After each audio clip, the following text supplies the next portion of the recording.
Evangelho de Marcos, capítulo de número 1. Nós leremos do versículo 9 ao versículo 13.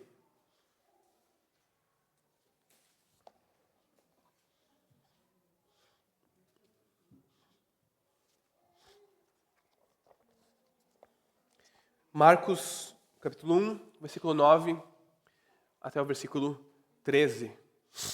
Diz assim a palavra de Deus, no Evangelho de Jesus Cristo. Naqueles dias, veio Jesus de Nazaré da Galiléia e foi batizado por João no Rio Jordão. Logo ao sair da água, Jesus viu o céu se abrindo e o Espírito descendo como pomba sobre ele. Então veio uma voz dos céus que dizia: Você é o meu filho amado, em você me agrado. E logo o Espírito conduziu Jesus ao deserto, onde ficou durante 40 dias, sendo tentado por Satanás. Estava com as feras, e os anjos o serviam. Até aí, irmãos. Que Deus abençoe a pregação da sua palavra. Amém? Bom, talvez você esteja se perguntando nessa manhã, o que essa passagem tem a ver comigo? O que a passagem sobre o batismo de Jesus por João no Rio Jordão tem a ver com a minha vida? E o que dizer da tentação de Jesus que ocorre logo em seguida? O que essas coisas têm a ver comigo? Onde eu entro nessa história? O que isso tem a ver sobre mim? Bom, o problema com esse tipo de questão é exatamente pensar que a Bíblia foi escrita completamente, comigo e contigo, em mente. Que toda a passagem que nós lemos se refere a nós e a nossa situação. Que nós somos o alvo principal do texto bíblico. Isso é basicamente ler a Bíblia como um manual para o nosso sucesso pessoal. Eu estou em dúvida de como proceder. Página 730, linha 10. Eu devo fazer isso, ok. É isso que Deus espera da minha vida. Um fato interessante para ilustrar essa nossa propensão a pensarmos a respeito de nós mesmos em primeiro lugar. Você já parou para pensar que todas as vezes que nós olhamos para um grupo de fotos antigas, onde nós estamos nessa foto, a primeira pessoa que nós procuramos somos nós mesmos? Porque nós queremos saber como nós estávamos, que roupa nós estávamos vestindo, onde nós nos colocamos no meio do grupo, e assim por diante. Ou você já parou para pensar, quando nós tiramos uma selfie, né, algo muito moderno, a primeira coisa que nós fazemos depois é olhar como nós ficamos. Nós não nos importamos com os outros. Nós queremos olhar como nós estamos no retrato, como nós estamos na foto. A verdade é que esse impulso é muito natural. Nós queremos saber como nós estamos, como ficamos e como usávamos as roupas antigamente, como nós éramos e como nós fomos mudando ao longo do tempo. Mas a verdade é que nós também trazemos esse impulso para a nossa leitura bíblica. Onde eu entro nessa passagem? O que isso tem a ver comigo? Onde é que eu estou no retrato aqui da passagem que Deus quer falar? O que Deus quer falar comigo nessa passagem aqui?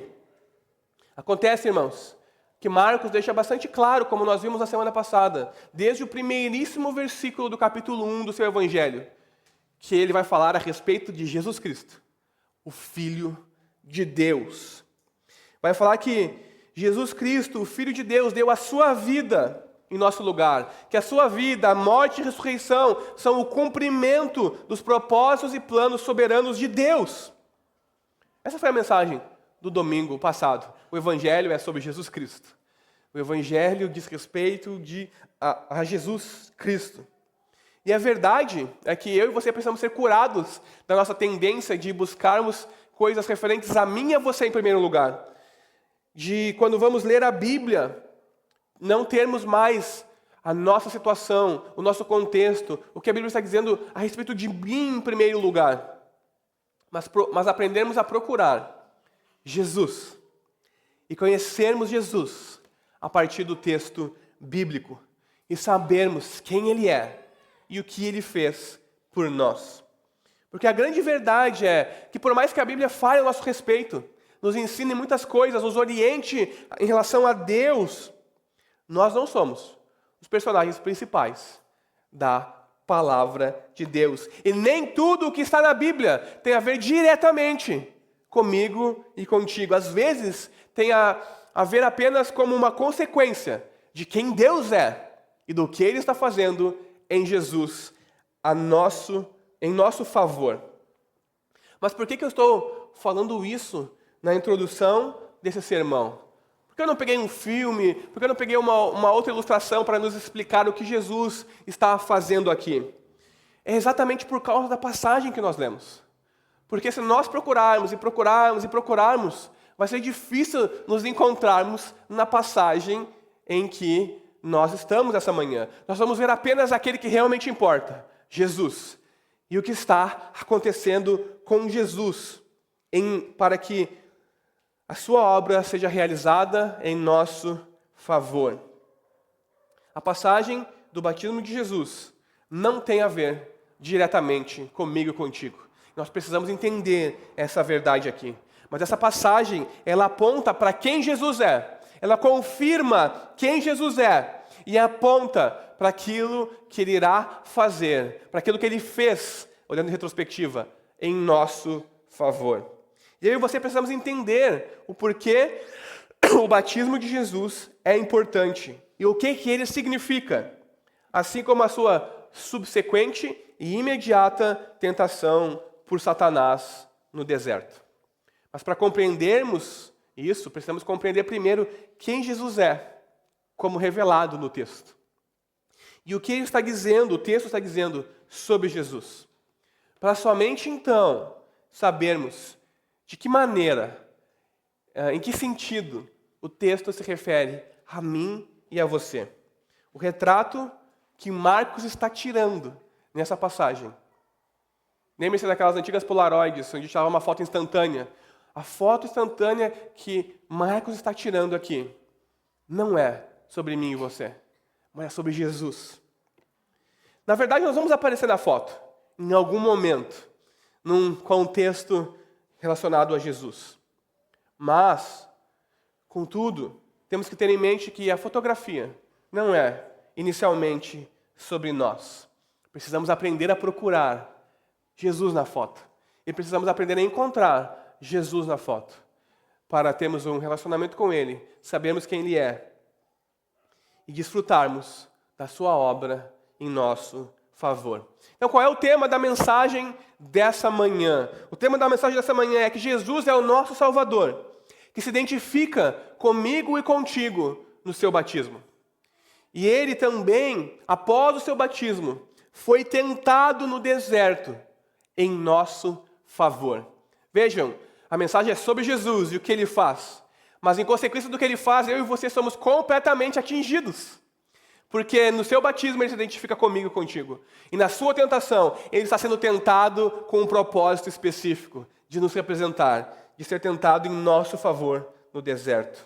Então, 2 pontos simples e principais aqui para a mensagem dessa manhã. O primeiro ponto é: Jesus se identifica conosco pelo seu batismo.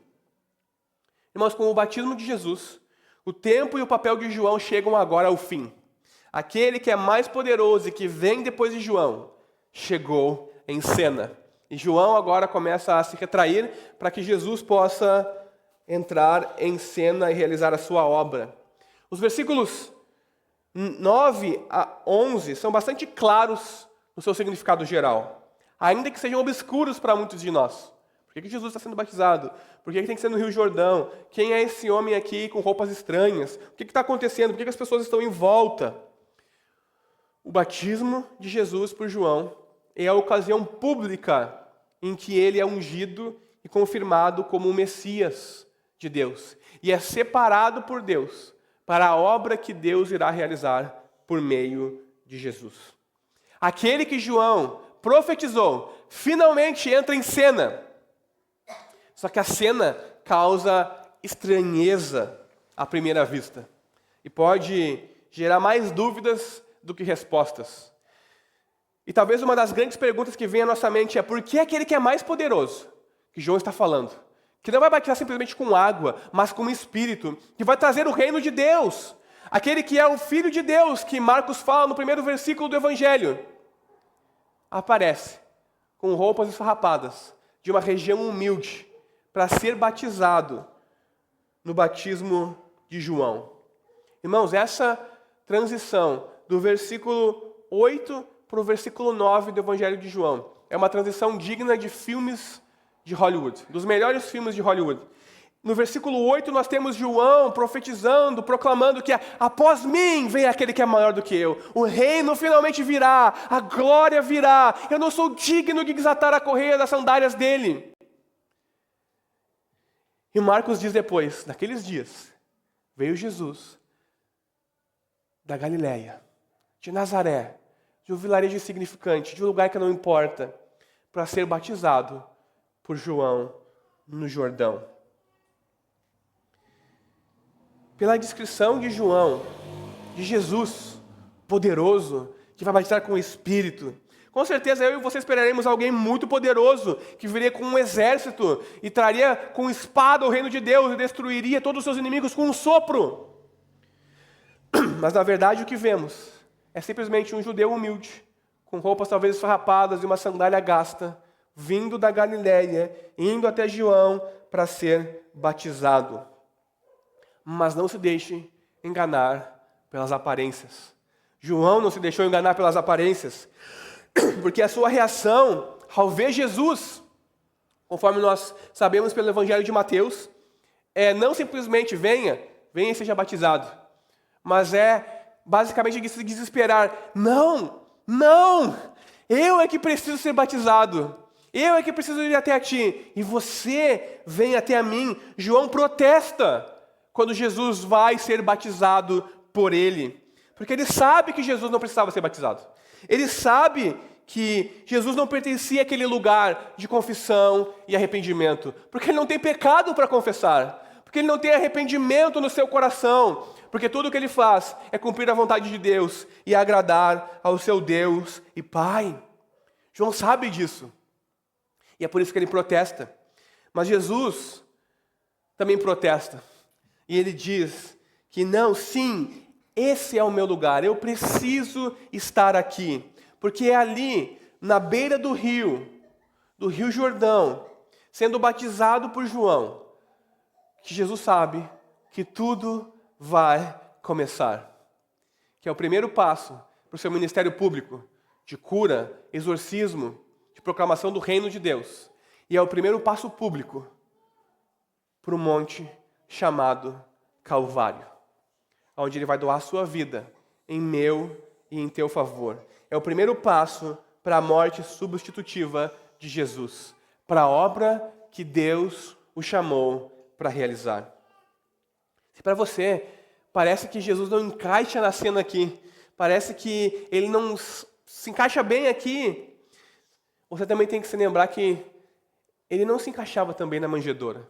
O rei do universo nascendo numa manjedoura, no meio dos animais, não havia lugar para ele na hospedagem.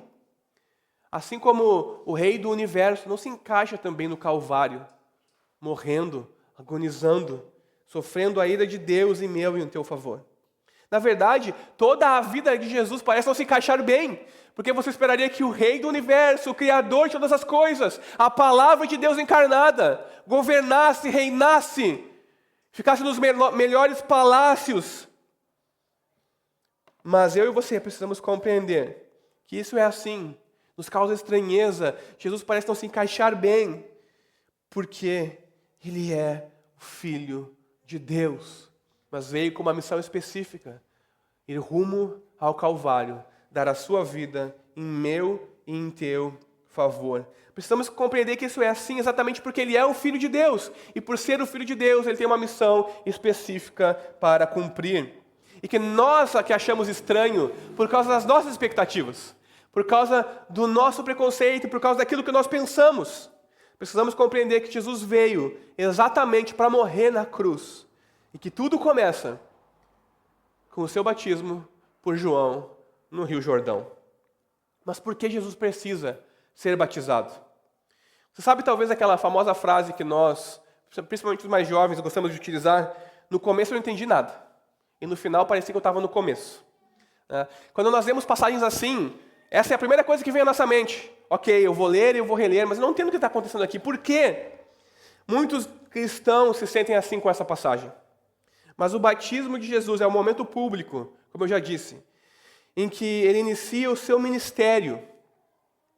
E por isso, temos, por um lado, o que Jesus faz é afirmar o ministério de João Batista. Ao ir se submeter ao batismo de João, Jesus está afirmando o ministério de João Batista. Ele está dizendo, as profecias do Antigo Testamento eram a respeito deste homem.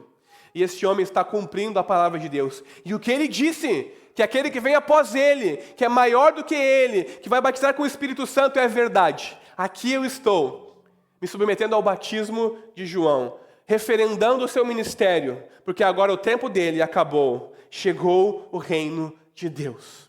E é por isso que quando Jesus chega depois que João é preso, ele começa a anunciar o Evangelho, dizendo, arrependam-se e creiam no Evangelho, porque está próximo o reino dos céus. Jesus está confirmando o ministério de João Batista e a sua mensagem. Ele está confirmando que João sim estava preparando o caminho para o Messias, e que agora o Messias, o Senhor, chegou, e junto chegará o reino de Deus. Mas por outro lado, Jesus está se identificando com a humanidade pecadora. Jesus se identifica com pecadores ao participar do batismo de João. Porque lembrem-se, o batismo de João era para pecadores, para pessoas que precisavam confessar o seu pecado, se arrepender do seu pecado, para participar do povo de Deus, para se preparar para o novo que Deus estava fazendo por meio de Jesus. Ao ser batizado por João, Jesus está se identificando comigo e com você. Homens e mulheres pecadores que precisam da graça de Deus. Pensem só, aquele que não tem pecado, aquele que não precisa de confissão ou perdão, se identifica com aqueles que precisam exatamente dessas coisas. Jesus faz isso para, como o representante deles, meu e seu, ele possa se identificar completamente conosco. Se identificar completamente conosco é o primeiro passo em sua missão de suportar o juízo de Deus sobre ele, em benefício do seu povo, no monte chamado Calvário. O batismo de Jesus, mais uma vez, aponta para o monte chamado Calvário. Contudo, no batismo de Jesus, também acontece algo tão incrível, tão poderoso, que nós não podemos perder de vista aqui. A identificação de Deus Pai, de que Jesus é de fato o seu Filho, o Messias prometido. O Pai afirma, reconhece Jesus como seu Filho amado. Isso acontece por meio de 3 sinais.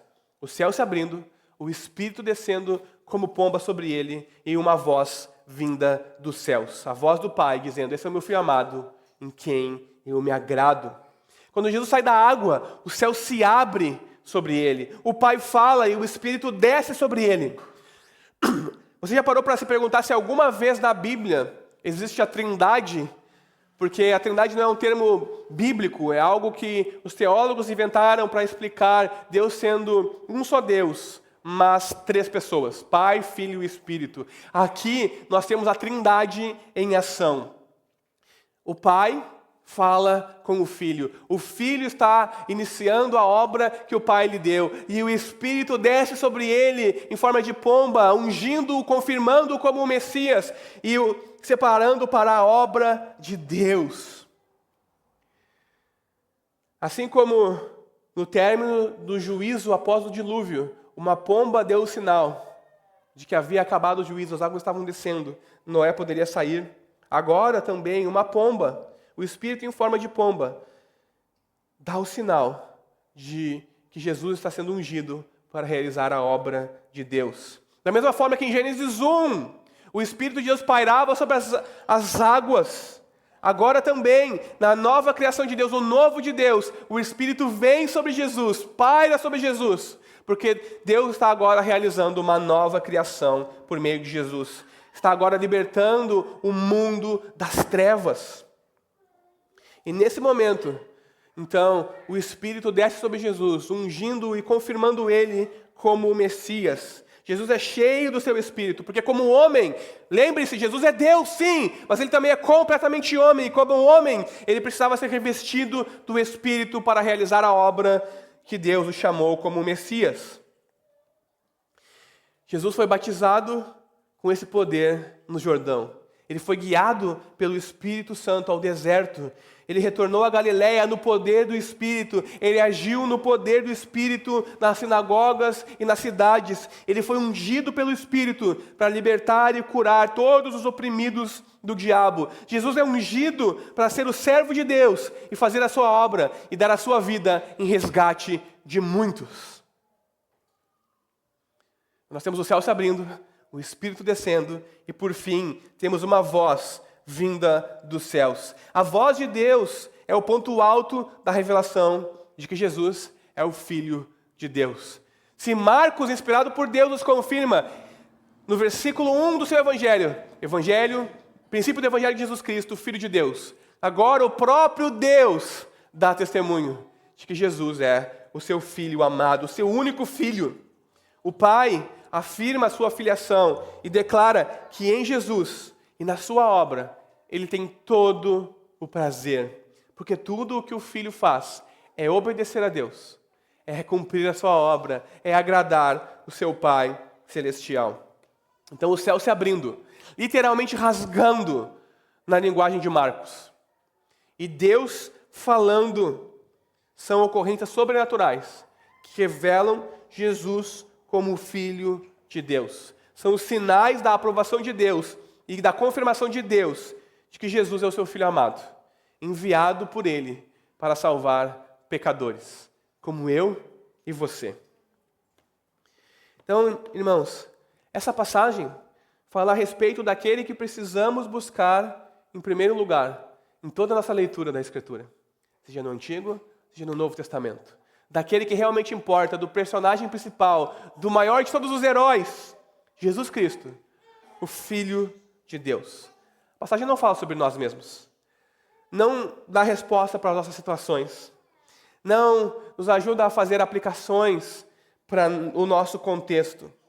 Nós não estamos na foto. Eu e você não estamos na foto, no retrato que Marcos está pintando aqui. Você se lembra quando eu mencionei do impulso que nós temos de procurar por nós mesmos no primeiro momento, quando nós olhamos para uma foto antiga ou em fotos que nós tiramos de grupo para saber como estávamos ou se estamos bem? Bom, esse impulso também nós temos quando nós lemos a Escritura. O nosso primeiro impulso ao ler a Escritura é saber onde eu estou aqui. Como é que eu posso aprender aqui e mudar a minha vida? Temos o impulso de procurar por uma aplicação prática, direta e relevante para nós. Essa passagem é um excelente modo de nos mostrar que não é uma aplicação prática e relevante direta para nós. Há sim uma aplicação para nós. Há sim uma aplicação para mim e para você. Mas ela tem a ver com o fato do que Jesus está fazendo e de quem Jesus é. Essa passagem nos ensina que o Evangelho não é sobre nós. Não é sobre os nossos sonhos, sobre os nossos projetos, como Deus nos ama e quer nos dar o melhor dessa terra, e quer que sejamos felizes e vivamos o sonho da nossa vida. Se isso soa para você com muito do que é pregado aí, isso não é o Evangelho de Jesus Cristo. Essa passagem nos ensina que o Evangelho é sobre Jesus e o que Ele realiza em meu e em teu favor. Que o Filho de Deus, que a sua vida, morte e ressurreição são o cumprimento dos propósitos e planos soberanos de Deus para nos salvar das trevas e nos trazer para o seu reino, para a sua igreja. Precisamos aprender a buscar Jesus, aquele que realmente importa em todas as passagens da Escritura. Precisamos aprender a diferença entre conhecer Jesus e saber sobre Jesus. Eu sei sobre Jesus, é um cara que viveu alguns anos lá, tem os evangelhos, mas quando nós viemos à Escritura, lemos e procuramos Jesus, nós começamos a conhecer Ele.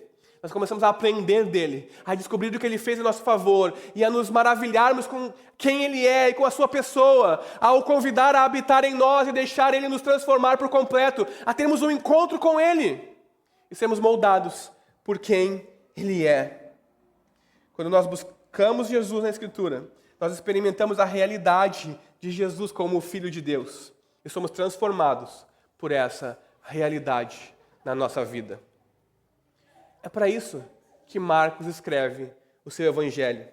E por isso as aplicações do Evangelho de Marcos, não só nesse domingo, mas durante todo o longo caminho que nós teremos no Evangelho de Marcos, são distintas e únicas.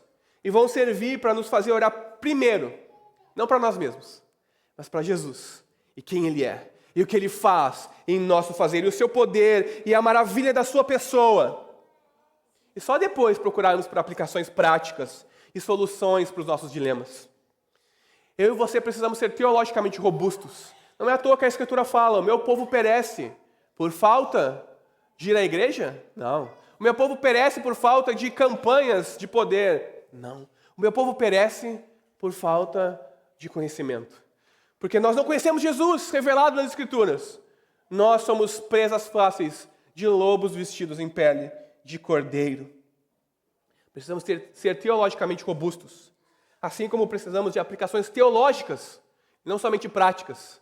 Porque a aplicação que eu estou fazendo de que Jesus está se identificando conosco no seu batismo não é prática por si, mas é teológica. É para que eu e você possamos saber que temos um Salvador que se identificou conosco. Então Ele conhece os meus dilemas, o meu pecado. Ele conhece, Ele sabe que eu posso confiar nele. Vejam, essa é uma aplicação robusta, teologicamente falando, e muda a forma que vivemos e que pensamos a vida cristã. Quando Marcos escreve sobre o batismo de Jesus, ele escreve para que saibamos que mesmo Jesus sendo Filho de Deus, sem pecado, ele se identificou conosco em seu batismo por João.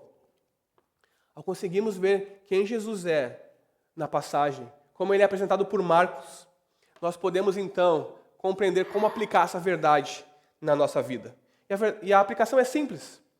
Se você não é cristão, se você não desceu as águas do batismo, se você não confessa Jesus, se você tem dúvida no seu coração, você precisa reconhecer a sua necessidade de um Salvador e a provisão do amor de Deus de enviar o seu único Filho para se identificar com você, para sofrer em seu lugar e morrer para salvar você.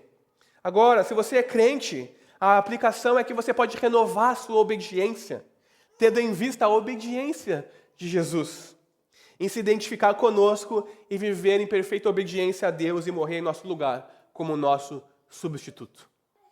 O batismo de Jesus aponta para um monte chamado Calvário.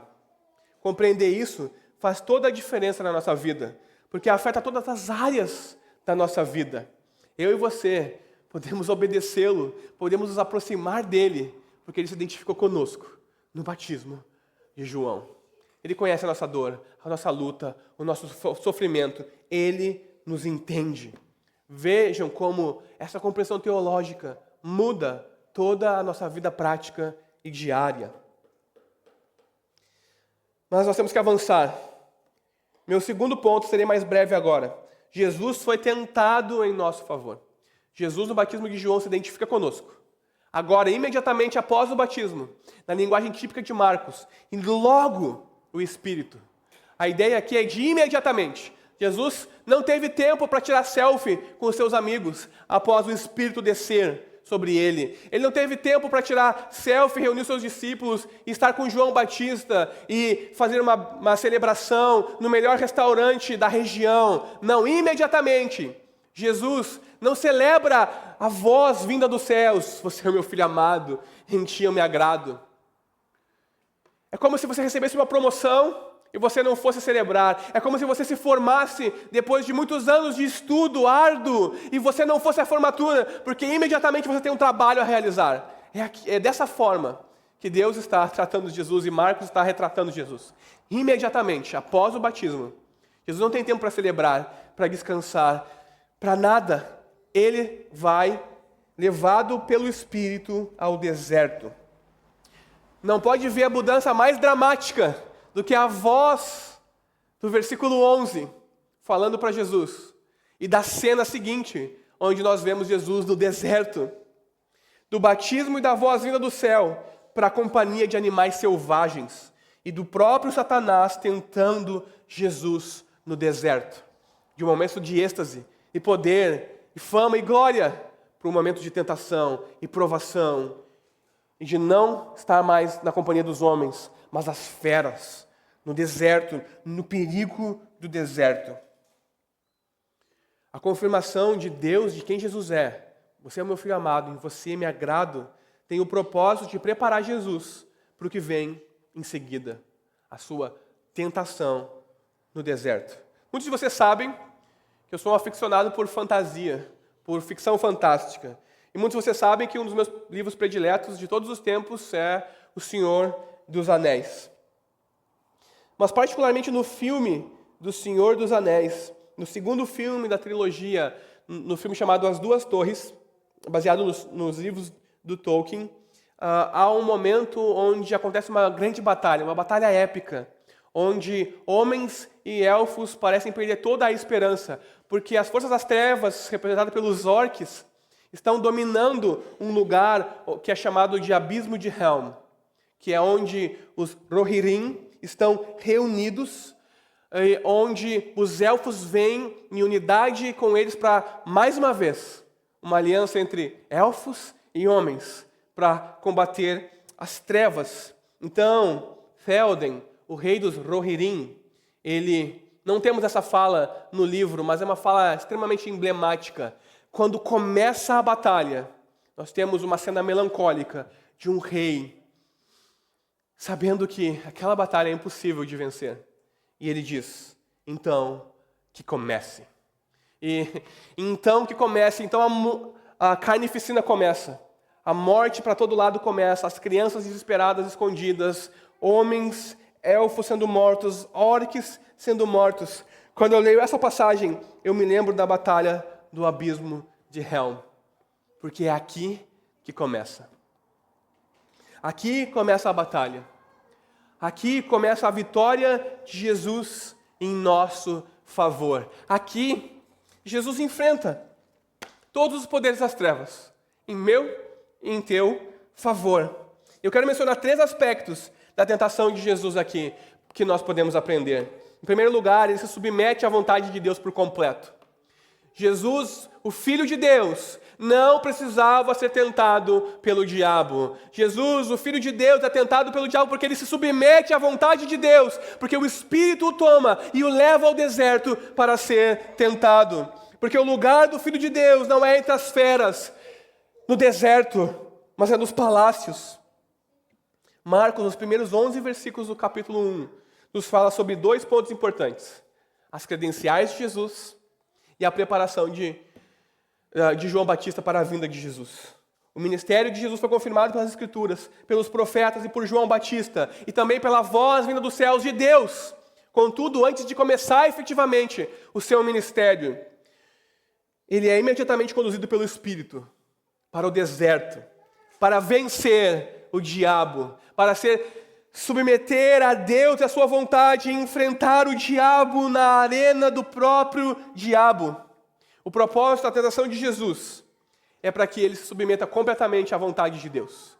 E você deve se lembrar, pelo relato de Lucas e Mateus, as tentações de Jesus e como ele usa a própria palavra de Deus, se submetendo a Deus para vencer o diabo. Jesus, mesmo sendo o rei do universo, Deus encarnado, não está sentado em um palácio real. Não vai governar entre os poderosos. O seu batismo aponta para o monte chamado Calvário. A sua missão é ser crucificado em uma cruz, como servo de Deus, sofredor, que dá a sua vida em resgate por muitos. E é por isso que Jesus precisa se comprometer completamente com Deus e com a sua missão. E é por isso que ele é tentado no deserto, esvazia-se de si mesmo, das suas prerrogativas, e como homem se submete completamente à vontade de Deus. Morrer no Calvário, de forma substitutiva pelo seu povo. O segundo aspecto que podemos compreender da tentação de Jesus é que a sua missão significa ser exposto à tentação e à provação para poder nos representar. Ele se identifica conosco no seu batismo e ele nos representa na sua tentação. Preste atenção aonde acontece a tentação de Jesus. No deserto. Israel ficou 40 anos no deserto. Israel passou por um batismo a seco, poderíamos dizer, atravessou o mar vermelho, sendo batizados por Deus e sendo então constituídos um povo. Mas no deserto, Israel foi tentado e pecou. Agora Jesus, o novo Israel, o Messias de Deus, após o seu batismo, é conduzido ao deserto para ser tentado pelo diabo. Mas, onde Israel falhou, Jesus é vitorioso. Porque a tentação de Jesus no deserto e vencer o diabo no deserto confirma que ele será bem-sucedido, onde Israel no deserto falhou. Jesus é de fato o Messias empoderado por Deus, pelo Espírito, que derrotará Satanás e trará a salvação ao povo de Deus. A missão de Jesus é uma grande batalha espiritual cósmica pela nossa vida. E ao obedecer a Deus em tudo, até a morte de cruz, Ele pode nos representar diante de Deus como o nosso sumo sacerdote, que se compadece de nós, que conhece as nossas fraquezas, que se identificou conosco. O terceiro aspecto e último, a missão de Jesus significa triunfo sobre os inimigos de Deus. E a tentação de Jesus demonstra o triunfo de Deus sobre os seus inimigos. Eu já mencionei isso implicitamente no ponto anterior. Jesus derrota os inimigos de Deus em nosso favor. Ele é tentado no deserto em nosso favor. A vitória dele é a nossa vitória. A batalha pela nossa vida começou no deserto, na tentação de Jesus, como na batalha do abismo de Helm. Nós estávamos sem esperança e desesperados, mas quando raia o dia, nós vemos Gandalf vindo, com legiões e legiões de combatentes para salvar a vida daqueles que estavam desesperados e mortos. Nós estávamos em trevas. E alguém muito maior do que Gandalf veio e nos salva do abismo em que nós estávamos. A boa notícia é que Jesus venceu o diabo em nosso favor. Então ele pode começar o seu ministério de cura, libertação e proclamação do Evangelho, a proclamação do reino de Deus. E o ministério público de Jesus, que nós vamos estudar daqui para frente, que começa no próximo versículo, só pode ocorrer porque Jesus triunfou sobre todos os poderes das trevas, sobre o diabo no deserto. E ele vai derrotá-lo completamente na cruz do Calvário. E onde nós estamos nisso tudo? Lá no fundo da foto, como meros coadjuvantes. Porque nós temos um Salvador cuja obra é completa. Nós temos um Salvador que ocupa todo o retrato porque Ele é grande e maravilhoso. Toda a tentação, toda a aprovação, toda a oposição foi vencida por Jesus. Ele conclui a sua obra na cruz, porque Ele venceu o diabo no deserto. Temos um Salvador cuja obra está completa. Temos um Salvador que se identificou conosco e foi tentado em nosso favor, para que pudesse ser o nosso legítimo representante e recebesse a ira de Deus em nosso lugar, em nosso favor. Jesus só é um sacrifício perfeito a Deus, porque Ele é completamente santo, completamente puro, e porque Ele venceu toda e qualquer tentação e provação do diabo sobre Ele. E assim, então, Ele pode se oferecer em sacrifício perfeito a Deus como nosso representante, nosso substituto. Então, a coisa mais importante sobre a nossa tentação, sobre as nossas dificuldades, sobre as nossas lutas e batalhas diárias, não é como nós vamos superá-las. Não é como nós vamos vencê-las. Porque as boas notícias é que Jesus já venceu toda a tribulação, toda a tentação, toda a luta. Então, as coisas mais importantes a respeito da nossa tentação, da nossa dificuldade, não é sobre nós, mas é que Ele já venceu. Então, nós podemos viver em novidade de vida. Ele superou toda tentação em nosso lugar. Porque Ele venceu, podemos vencer na força que vem dEle. E se por acaso você falhar, você tem um Redentor que se identifica com você, que conhece a sua fraqueza e que traz perdão de Deus para você. Não porque você se esforça, porque você quer ser melhor. Não porque você lê a Bíblia e quer evitar fazer a mesma coisa. Não porque você teve uma boa semana. Mas porque Ele tomou o teu lugar e recebeu a ira de Deus em teu lugar. Isso demonstra o amor dEle. E o amor dEle jamais será removido por nada nem ninguém ou coisa alguma. É sobre isso que é o Evangelho.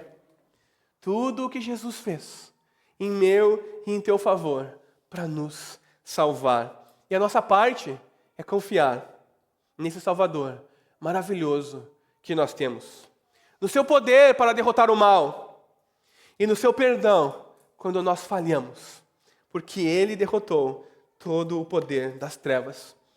Por isso, olhe para Jesus, conheça Jesus, procure Jesus, confie em Jesus, ouça a sua voz e vá até Ele. E Ele recebe você. Amém? Vamos orar. Pudesse colocar de pé?